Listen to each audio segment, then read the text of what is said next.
Slowly orbiting at the edge of deep space, 1,000 kilometers beyond 21st century Earth, is the Arthur C. Clarke Astronomical Observatory, Starlab. Here, Starlab Research Director Maura Cassidy and scientists and technicians of the International Space Authority watch over the countless star systems that fill the universe. This week, England's most famous consulting detective, Sonar T. Foom, and his associate, Dr. MacGuffin Drone, return to Starlab and become involved in the adventure of the Parallax deception on alien worlds.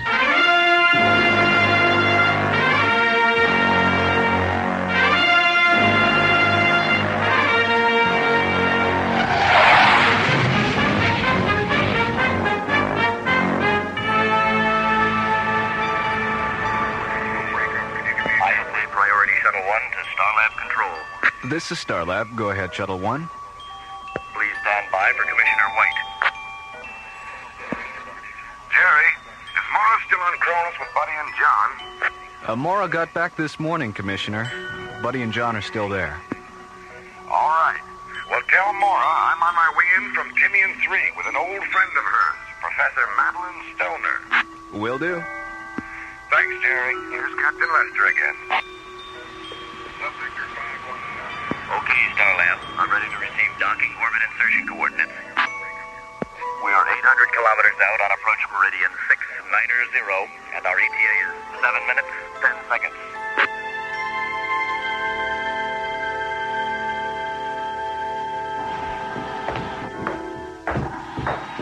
Hello, Maura. How you doing? Oh, hello, Commissioner. Fine. Madeline, is that you? It's me, all right. What did you do to yourself? You look 20 years younger. She is 20 years younger, Maura. What? But how? Solamine yellow, an age reversal serum I've been experimenting with at the Latham Institute. How long have you been experimenting on yourself? 5 weeks. You've lost 20 years in just 5 weeks? Mm-hmm. If this isn't some kind of miracle, I don't know what is. Well, there's still a lot of work to be done, Maura. Control group studies, long-term side effects, things like that. I'm leaving for England tomorrow to work with an old friend of mine. Maybe you've heard of her, Dr. Vivian Stanchel. Mm-hmm. Sure, I know her work. Well, she owns a private research lab near London, so we're going to start conducting some advanced experiments with the serum. How many people know about Solamine yellow, besides Oliver Latham and Dr. Stanchel? The 5 ISA charter scientists we met with yesterday on Timian 3, and England's most famous consulting detective, Sonar T. Foom. Why is Mr. Foom involved? Well, since half the universe would beat a path to Madeline's door if they knew about the serum, the project's top secret. And since Foom knows everything there is to know about keeping a secret... The ISA has engaged him to work out the security arrangements for Dr. Stanchel's laboratory. Right. Foom and Dr. Drone will be here in the morning. Well, it's way past midnight. I've got a long day ahead of me tomorrow. Will you show me to my quarters, Maura? Of course, Madeline. And you, Commissioner? I think I'll wander around Starlab for a while. See you in the morning. Okay, Commissioner. Night. Night. Night, Matthew. Good night.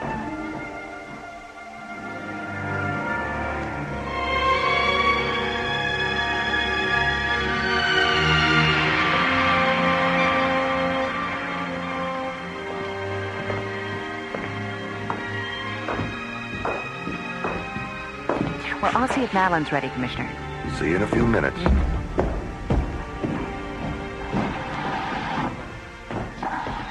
Madeline. Oh, my God, Madeline. Maura. I'm old. So old. Madeline.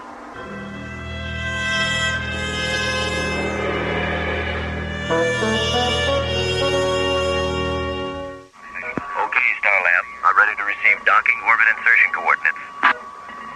We are 800 kilometers out. Following a top-secret science conference on Timian 3, ISA Commissioner White and Professor Madeline Stoner arrive at Starlab for a meeting with Maura Cassidy.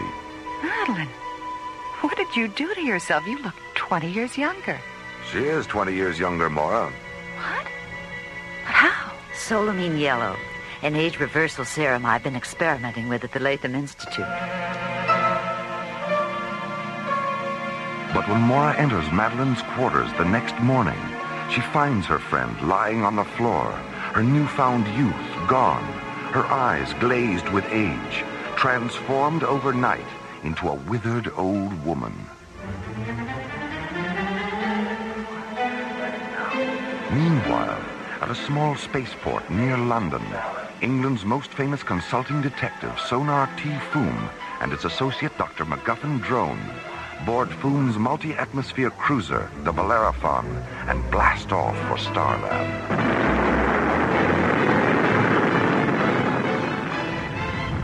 All right, Drone.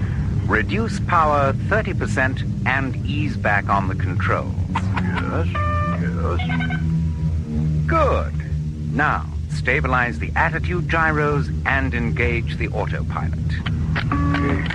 Autopilot. Well done, my dear Drone. You really are becoming a first-rate pilot.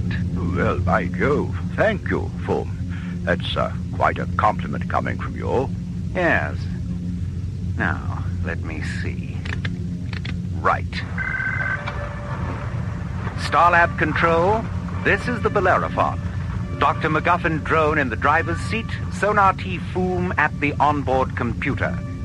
Anyone at home up there? This is Starlab, Mr. Foom. Please stand by for Dr. Cassidy. Mr. Foom. Hello, Maura. Nice to hear your voice again. Mr. Foom. Someone tried to kill Madeline Stoner last night. Great Scott. She's in a coma, and it doesn't look like she's going to make it. We'll be there in 5 minutes, Maura. Full power, Drone.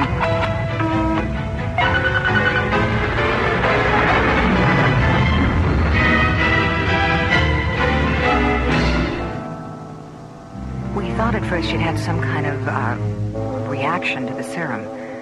But when Dr. Rossiter examined her, she found this in Madeline's back. Why, looks like a needle from an old-fashioned hypodermic syringe. I'm afraid not, Drone. This is a projectile from an extremely powerful compressed air pistol, and I'm certain the blue stain on its tip is a lethal poison. The weapon that fired this is used exclusively by the Zill assassination regiments on Shakandra.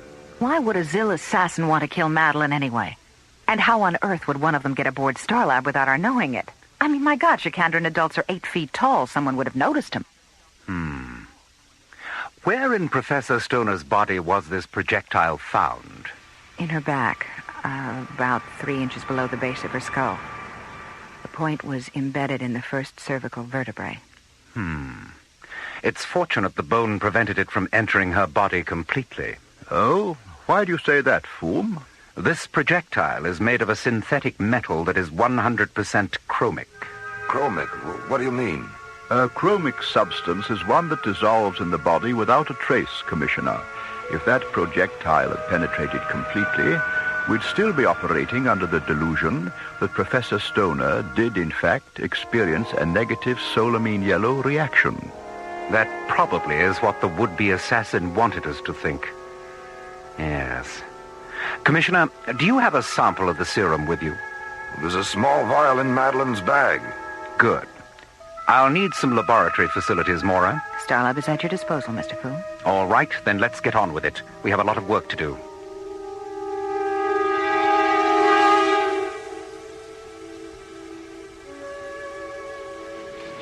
Why is this Mycroft computer of yours taking so long to analyze our experiments, Maura? Seems like we've been staring at this blank screen for days. Here's our data now. Projectile 100% chromic, tip substance 30% verthiolate, 70% unknown. Properties of the unknown element. Interacts exclusively with solamine yellow, converting it to an age acceleration agent by a factor of 18.6. Well, that's it, isn't it? Whoever tried to kill Madeline had to know about solamine yellow and what it took to reverse the process. That considerably narrows our list of possible suspects, doesn't it, Foom? Yes. Oliver Latham, Dr. Vivian Stanshaw, and the 5 ISA scientists on Timian 3. If you think it'll do any good, I'll go back to Timian 3 and investigate the possibility of a security leak. Excellent. Now, what about Dr. Stanshall? No.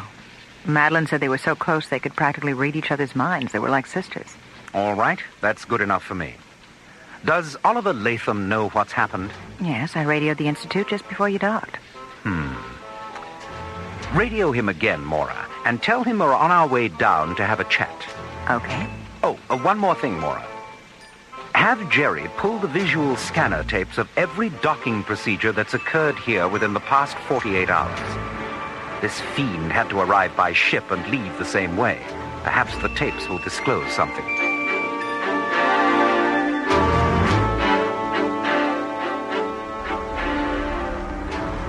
At 0940, the Bellerophon rockets away from Starlab, banks 180 degrees, and jets away toward the Earth.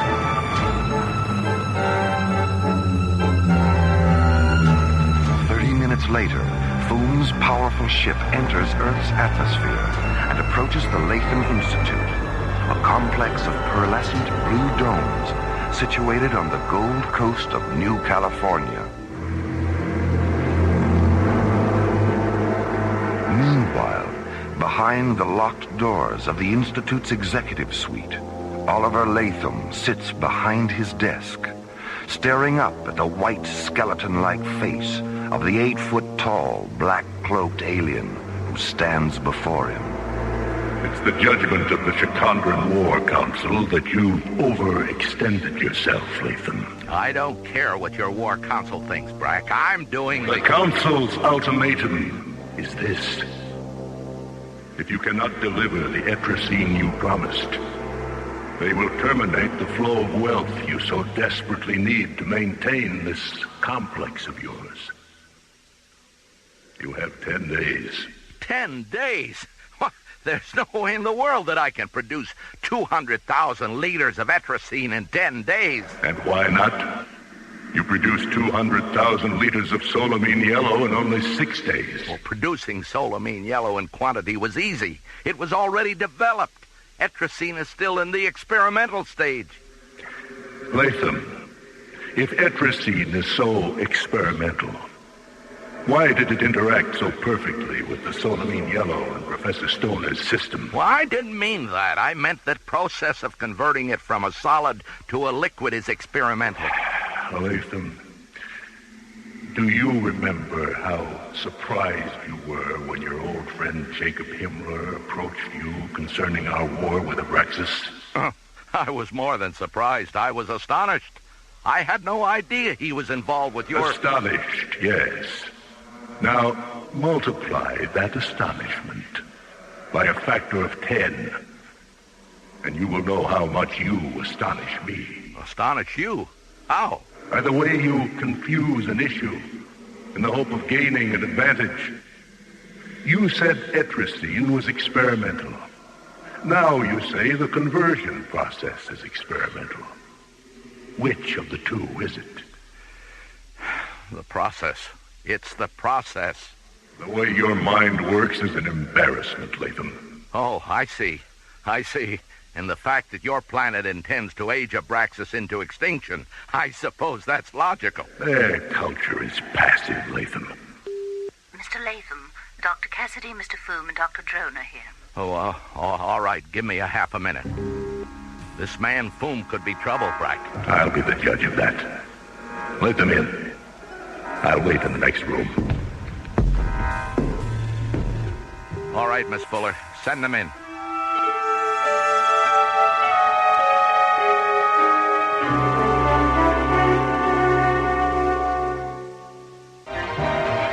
Hours after entering Oliver Latham's office, Mora, Dr. Drone, and Sonar T. Foom return to the Institute's spaceport, board the Bellerophon, and blast off for Starlab.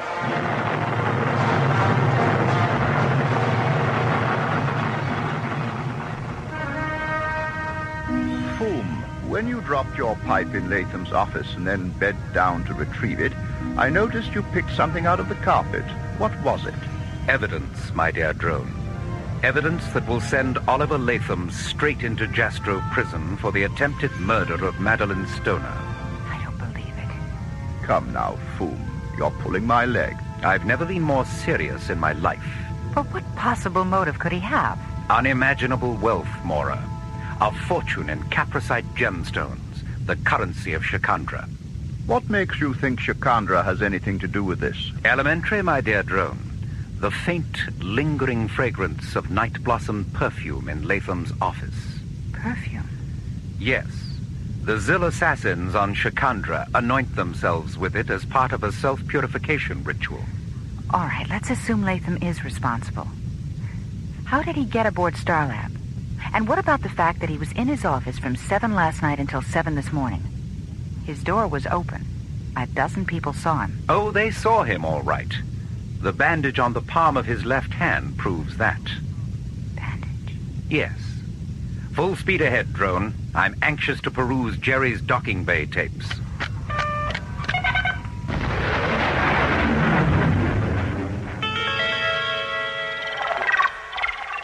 There it is, Mr. Foom. Lunar Shuttle 135.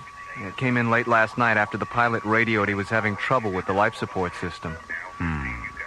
A perfect excuse to get out of the shuttle wearing the perfect disguise. A pressure suit and helmet. What else, Jerry? The stripes on the tail fin. Now, it should be a red stripe, then a stripe of yellow and black checkerboard, then a blue stripe. The red and blue stripes on this shuttle are reversed. Aha. So I called Lunar Base Operations. There is no such vehicle as Lunar Shuttle 135. All right, then. Mora, radio the Institute and have Latham meet you in Professor Stoner's lab at 10 o'clock this evening. Tell him the ISA has authorized you to pick up her personal effects. All right. Drone, take the Bellerophon to London and pick up that special equipment we talked about. Meet us at the Institute spaceport no later than 9 o'clock.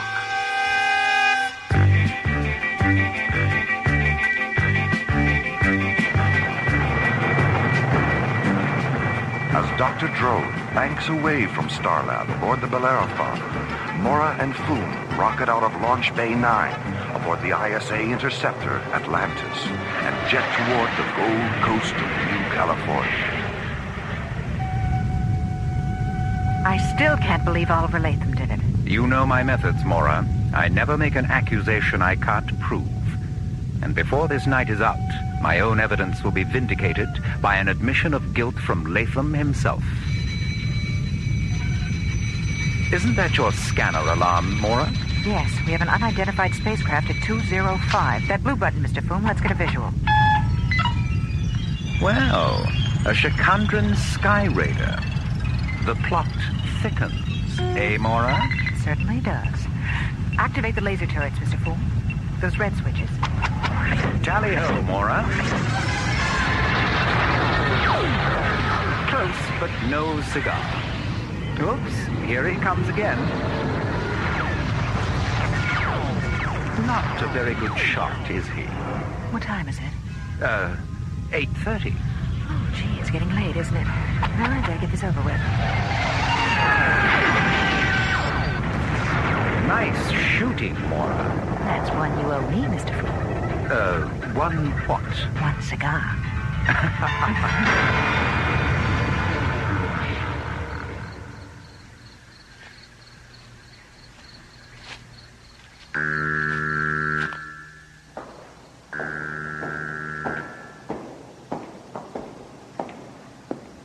Dr. Cassidy, are you here? Over here, Oliver. Madeline. The needle didn't penetrate far enough. Oh, Oliver. Why? Why did you do it? The Institute needed money, Madeline. Solamine yellow and etrazine together. The perfect biochemical weapon. I could have made a fortune. But you said no. No more weapons. Life, not death. And I pretended to agree. I never wanted to hurt you, Madeline. It was Brack's idea. I had no choice. He said it was a matter of survival, the taking of one life in order to preserve the future of the Institute. I'm sorry, Madeline, but I'm afraid that equation for survival still stands. You can't kill me again, Oliver. I don't exist. Madeline? Madeline, come back! can't come back, Latham. She was never here. She died half an hour ago. No, she can't be. She's alive. She was standing over there. You've been tricked, Latham. The same way you tricked everyone into thinking you were in your office the night you shot her. What? You've been talking to a hologram, Latham. What? Vanessa? Madeline? Sorry to disappoint you, Latham, but this happens to be Miss Vanessa Lockwood, one of the Royal Shakespeare Company's most versatile and talented actresses. Mr. Latham? Vanessa has been good enough to play the role of Madeline Stoner in the next room, while we projected her holographic image into this room. Major, get him out of here. Come with us, Mr. Latham. You're under arrest. The Institute needed money. I could have made a fortune. It was Brack's idea. Would you mind clearing up a few things, Mr. Foom? Jerry's explanation was a little sketchy. What was your first clue? This silverized prism fragment I picked out of the carpet in Latham's office. It's from a parallax mirror, that part of a holographic projector concerned with stabilizing the image in relation to the viewer. He accidentally broke the mirror while disassembling the apparatus and cut himself picking up the pieces. But, Sonar, doesn't the thing one wishes to project have to be somewhere nearby? Normally, yes, but Latham used a pre-programmed visual scanner tape, which permitted him to be in two places at once when he isn't really anywhere at all. He planned it so perfectly. 24 hours ago, it seemed impossible that he could have done it. Nothing is perfect, Maura. And the next time you're confronted with the impossible, remember what the immortal Sherlock Holmes used to say. When the impossible is eliminated, what remains must be the truth, no matter how improbable that truth may be. Which of you is Mr. Foom? I am. I'm Abernathy, Institute Communications. This message just came for you from London by way of Starlab. May I have the envelope, please? Certainly. Thank you so much. Egad, Drone. The historical television archives of the BBC have been ransacked, and every single episode of Monty Python's Flying Circus has been purloined. Why, this is monstrous. Yes, we must recover those episodes, Drone. Come along. The game is afoot, and a new adventure is at hand.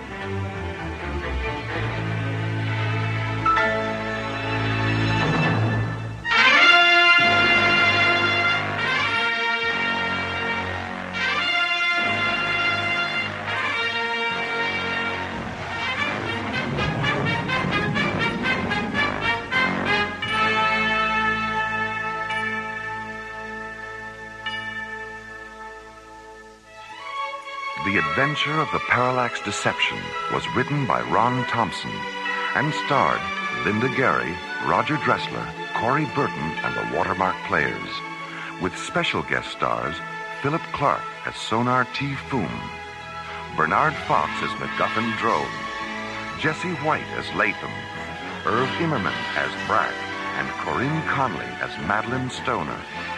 Associate producer Ron Thompson. Music director Tom Rounds. Engineer Stu Jacobs. Technical consultant Peter Sky. Assistant to the producer Jim Cook. Alien Worlds was created, produced, and directed by Lee Hansen. This episode of Alien Worlds is dedicated to the memory of Sir Arthur Conan Doyle, creator of England's most famous consulting detective.